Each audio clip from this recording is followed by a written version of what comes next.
Having built DiskRead in the development environment, this environment, we're now going to deploy it to Windows PE, where obviously that's where it's going to end up running. And to do that, I'm obviously going to do the release version, and the important thing, release, is the runtime library. Now if you don't change this to just multi-threaded without using DLLs, when you run it in Windows PE, you see absolutely nothing. You see no error message, no data, nothing.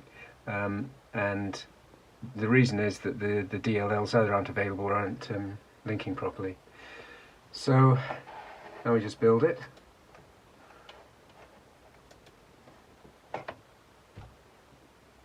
And we get a bit more,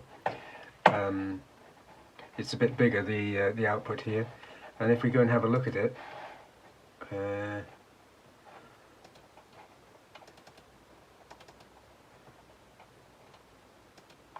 you can see it's quite a bit bigger, 158 kilobytes.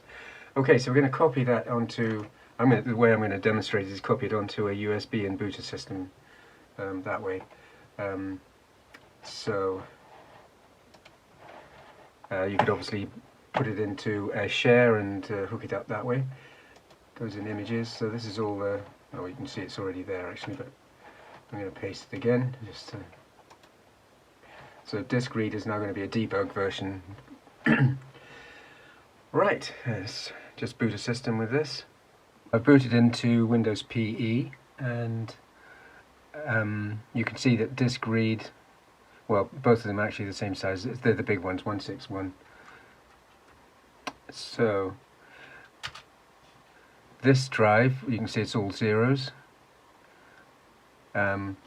So this is a Seagate rotational disk that's been secure erased.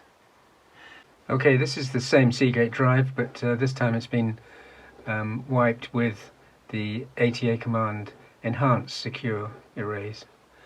And as you can see, it hasn't written zeros, or even zeros with a signature like I was expecting. So it's a repeat pattern. It's a repeating pattern. The test I've used is to see if there are any zeros in it. That may not be a complete, the best way of doing it. The code to do this is going to be in the comments, and I'm going to update the code with perhaps more robust tests in the future. So this is actually, keep checking back. The next thing I wanted to try was to see if, well, not to see, but to compare track 0 sector 0 with track 1 sector 0, because if there's any sort of repeating pattern going on, that probably would be the way it's done, writing a track at a time. This one is a Samson, which has been enhanced secure erase. Now, interesting, you can see it's got a signature. So if you look up 1, 2, 3, 4 lines up, you can see the signature is 6990, 6990. So Samson, when they do an enhanced secure erase, also write a signature.